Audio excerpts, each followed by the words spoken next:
तो चलिए बात करते हैं लुकिज्म के चैप्टर 488 की। यार क्या चैप्टर था ये। मतलब इमोशंस का तो पूरा रोलर कोस्टर है, और वो राज जिनका हम सबको कब से इंतजार था, वो आखिरकार खुलने वाले हैं।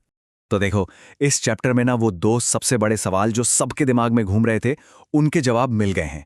पहला कि आखिर विंजिन की मां के साथ हुआ क्या था, उनकी मौत का सच क्या है। और दूसरा, भाई ये विंजिन में इतनी ताकत, इतनी बेहिसाब पावर आती कहां से है। तो कहानी शुरू होती है शामन के घर से।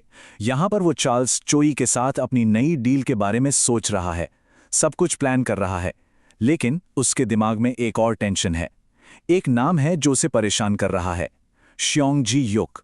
ये एक मिस्टीरियस बंदा है जो पहाड़ों में कहीं रहता है। अब देखो, शामन अपने पर्सनल आर्मी यक्षा को तो यूज कर नहीं सकता, तो उसने एक नया प्लान बनाया है। उसने काम पर रखा है गैपयोंग फिस्ट गैंग के 3 पुराने खतरनाक लड़ाकों को। और ये कोई ऐसे वैसे लोग नहीं हैं, ये वो दिग्गज हैं जिन्होंने अपनी उम्र के बावजूद नई जनरेशन के फाइटर्स को भी बुरी तरह से हराया था। तो समझ सकते हो मामला कितना सीरियस है। और यहाँ ना इन गैंग मेंबर्स का अपना एक अलग नजरिया है। वो लोग अपने पुराने दिन याद कर रहे हैं, वो ग्लोरी डेज जब उनका गैंग टॉप पर था। और आज देखो, हालत यह है कि उन्हें अपनी रिटायरमेंट के लिए ऐसे छोटे मोटे काम करने पड़ रहे हैं, पैसे कमाने पड़ रहे हैं। कहीं ना कहीं एक अफसोस है उनमें। तो यहां पर ना हमें दो बिल्कुल अलग अलग माइंडसेट देखने को मिलते हैं। एक तरफ ये गैंग वाले हैं जो फुल कॉन्फिडेंस में हैं, कह रहे हैं हम तो अभी भी अपने प्राइम में हैं। और दूसरी तरफ है शामन, जो मन ही मन सोच रहा है, हरामखोर अब तो तू गया काम से। वो इन्हें बस एक टूल की तरह देख रहा है, एक मोहरे की तरह। और यही चीज कहानी में एक जबरदस्त टेंशन भर देती है। अब सीन शिफ्ट होता है और हम देखते हैं एक बिल्कुल टूटे हुए विंजिन को। वो रो रहा है, अपनी मुंह बोली बहन के सामने गिड़गिड़ा रहा है, भीख मांग रहा है कि वो उसे सच बता दे, सच उसकी मां की मौत का। सोचो, वो पूरी जिंदगी अपनी मां से नफरत करता आया, और आज उसे बस सच जानना है, चाहे वो कुछ भी हो। और बस यहीं से शुरू होता है वो फ्लैशबैक, एक मां की वो दर्दनाक कहानी जो अब सामने आने वाली है। ये कहानी है 7 साल के दर्द की। सब कुछ तब शुरू हुआ जब विंजिन की मां एक उम्मीद लेकर शामन के घर आई थी, अपने बेटे का इलाज करवाने। लेकिन उस उम्मीद के बदले उसे क्या मिला? धोखा। शामन ने उसे वादा करके फंसा लिया और एक नौकरानी बनाकर रख दिया। और फिर शुरू हुआ सालों तक चलने वाला टॉर्चर और शोषण। कहानी में विंजिन की मां को अजूमा कहकर बुलाया गया है। वैसे तो ये कोरिया में एक मिडिल एज्ड औरत के लिए एक रिस्पेक्टफुल टर्म है, और वो थी भी वैसी ही। शुरुआत में बहुत ही दयालु, अपने बेटे के लिए जी जान से काम करती थी, बस इसी एक उम्मीद में कि शामन अपना वादा पूरा करेगा। और फिर एक दिन उस छोटी बच्ची ने उसने देख लिया कि शामन विन जिनकी मां को मार रहा है। और जब उसने मासूमियत से पूछा तो उस मां ने क्या किया, उसने अपना सारा दर्द छुपा लिया। उस बच्ची की मासूमियत को बचाने के लिए एक झूठ बोल दिया कि नहीं नहीं, हम तो बस जुड़ो खेल रहे थे। मतलब अपने इतने दर्द में भी उस मां की दया देखो, ये सीन दिल तोड़ देता है। और फिर आता है कहानी का सबसे सबसे डार्क मोमेंट। शामन, जो शायद खुद अपने अंदर के शैतानों से लड़ रहा था, अपनी सारी की सारी नफरत, सारी क्रूरता उस बेचारी मां पर निकाल देता है।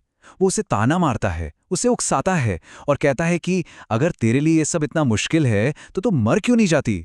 मतलब वो उसे मरने के लिए कह रहा है ताकि शायद उसका बेटा बच जाए। ये क्रूरता की हद है। और इसी के साथ फ्लैशबैक खत्म होता है उस एक सच के साथ जो विंजिन की पूरी दुनिया को पलट कर रख देता है। उसकी बहन आखिर में बोल देती है कि तुम्हारी मां उस शामन की वजह से मरी है। और बस इसी एक पल में विंजिन का सारा दुख, सारा दर्द एक भयानक, सब कुछ जला देने वाले गुस्से में बदल जाता है। तो अब कहानी का टोन बिल्कुल बदल चुका है। अब बात इमोशंस की नहीं, एक्शन की है। सच जानने के बाद विंजिन सीधा पहुंचता है शामिन के अड्डे पर, और उसके दिमाग में सिर्फ एक ही चीज है, बदला। सीन है शाम का, वो किला जैसा घर जिसके बाहर तगड़ी सिक्योरिटी है, और वहां खड़ा है विंजिन। उसके चेहरे पर कोई डर नहीं, कोई झिझक नहीं, सिर्फ और सिर्फ इंतकाम। और यहां जो होता है वो सच में रोंगटे खड़े कर देता है। विंजिन गार्ड्स को चुपचाप ठिकाने लगा रहा है, लेकिन किस हथियार से? किसी चाकू या बंदूक से नहीं, बल्कि अपनी मां के एक हेयर पेन से। ये सिर्फ एक हथियार नहीं है, ये एक सिंबल है। ये बता रहा है कि ये बदला कितना पर्सनल है, कितना गहरा है। और फिर वो एक गार्ड को पकड़कर वो लाइन बोलता है जो सुन के ठंड लग जाए, शिनमिंग चिन वो अंदर ही है ना? उसकी आवाज में कोई इमोशन नहीं है, बस एक ठंडा जानलेवा इरादा। वो शामन को उसके असली नाम से बुला रहा है, कंफर्म कर रहा है कि उसका शिकार अंदर ही है। लेकिन रुकिए, कहानी यहां एक और जबरदस्त मोड़ लेती है। सीन कट होकर वापस आता है ट्रेनिंग ग्राउंड पर, जहां विन जिन के दोस्त अभी भी इसी सोच में डूबे हैं कि यार इस लड़के में इतनी ताकत आई कहां से। वो लोग वही सवाल पूछ रहे हैं जो हम सब के मन में है। आखिर विन जिन इतना पावरफुल है कैसे? उसकी रगों में किसका खून दौड़ रहा है? कौन है उसके पिता? और अब फाइनली इस सबसे बड़े राज से पर्दा उठने वाला है। और ये राज खोलते हैं खुद श्योंग-जी युक।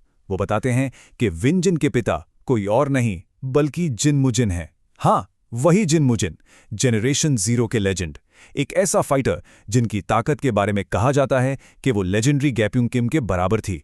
सोच सकते हो? तो ये है वो राज। विन जिन, जिन मुजिन का बेटा है। उसी जिन मुजिन का जिन्होंने सिरेम फाइटिंग स्टाइल को बनाया था, वही स्टाइल जिसमें विन जिन आज इतना माहिर है। तो उसकी ये जो नेचुरल गॉड गिफ्टेड टैलेंट है ना, वो उसके खून में है, ये उसकी विरासत है। और चैप्टर खत्म होता है एक ऐसे क्लिफ हैंगर पे जो दिमाग हिलाकर रख देगा। हमें एक झलक मिलती है खुद विन जिन के पिता जिन मुजिन की, और पता चलता है कि वो भी शामन को ही ढूंढ रहे हैं, उसे शिन म्योंगच्योन कहकर। मतलब अब एक ही दुश्मन के पीछे दो लोग हैं, एक बेटा अपने इंतकाम के लिए और एक बाप जो शायद अपने किसी पुराने हिसाब के लिए आया है। अब आगे क्या होगा, इसका जवाब तो अगले चैप्टर में ही मिलेगा।